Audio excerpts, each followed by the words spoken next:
So let's go to our first topic. And we heard Keir Starmer earlier in the show laying out his climate proposals. So we're asking, would Labour being in charge be better for the planet? So Daze, let's take a look at what he said. £28 billion a year for the next decade to tackle climate change. There's also money for green steel, money for retrofitting homes to make them more energy efficient. So does that sound good to you? Yeah, I think that Labour would be an amazing government to forward the climate change agenda. As we have the Tories currently now, we see that there's a lot of talk about being climate leaders, but we're still yet to see them achieve their own targets. This is an issue and we need to start seeing it as an issue. I think that Keir Starmer today, within his speech, speaking upon things like having a Clean Air Act, having bringing in insulation, which seems to be a really hot topic amongst the protests that's been happening. I do think that having the Labour Party, what they're promising could be really amazing for this country. But then also, I think there's a little bit of hesitance around the Labour Party as at the moment, they're a very fractured party, and I think they need to really work on some of the internal conflicts and come together so they are stronger and better for the next election.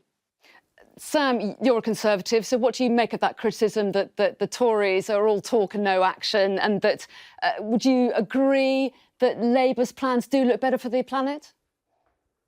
Well, I disagree, firstly, that the Conservatives are all talk and no action. Yes, there are some strong targets that the government's put in place, but you have also seen alongside that deep emissions cut, particularly in the power sector, where coal has gone from over 30% of our electricity mix down to almost zero in the space of a few years. Renewables have ramped up. We've got the biggest offshore wind sector in the world. So I don't think that's a fair criticism. In terms of Labour's proposals, I actually do think that there is a case for more spending on climate change, and I hope that the Chancellor addresses that in the comprehensive spending review. I think it will help people install insulation, which will cut their energy bills. I think it could also help us get a first mover advantage in a number of green industries. But I disagree that this should be a predominantly publicly financed and funded transition. I think there's a huge wall of private capital out there waiting to invest in green industries and green infrastructure. Look at the offshore wind sector, for example, which has been built predominantly through private finance. I worry that with some of Labour's proposals, you risk crowding out the private sector and you don't fully capitalise on the innovation, the cost reductions,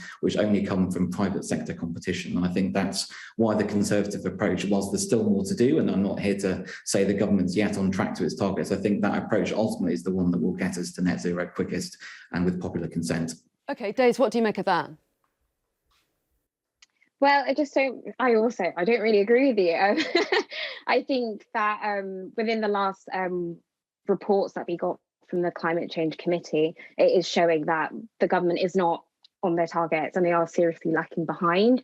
I do worry about putting the hands of our future in business. As we can see, there is a lot of issues with business not being accountable for the climate catastrophes they are causing, and there needs to be really strong government in this, I believe. And what about some of the other criticism, Sam, that's levelled at the government? The Green Homes grant that was scrapped after 6 months, the fact that the Cambo oil field could get the go-ahead, the lack of ban on new oil and gas projects. Do you think that's undermined the government's green credentials? And how important is that, given that we're going into COP in November with the UK as hosts? Well, on the Green Homes grant, I mean, it's important to note that that was introduced as a short-term stimulus measure to create jobs and get the economy going post-COVID. There is a need desperately for more energy efficiency funding, as I said, and I hope that in the comprehensive spending review and the heat and building strategy, which the government is shortly due to publish, there will be more funding to give households vouchers and other incentives to insulate their homes. That I agree that is a missing piece at the moment, but I don't think it was right to look at the Green Homes grant for doing that project, for doing that policy. In terms of oil and gas, you know, we are going to see a decline in oil and gas use as a result of our net zero target. The Climate Change Committee thinks about 70% by 2050. I do therefore think we need to look at, you know, how the oil and gas sector is going to wind down and how we need to instead ramp up green energy to take its place.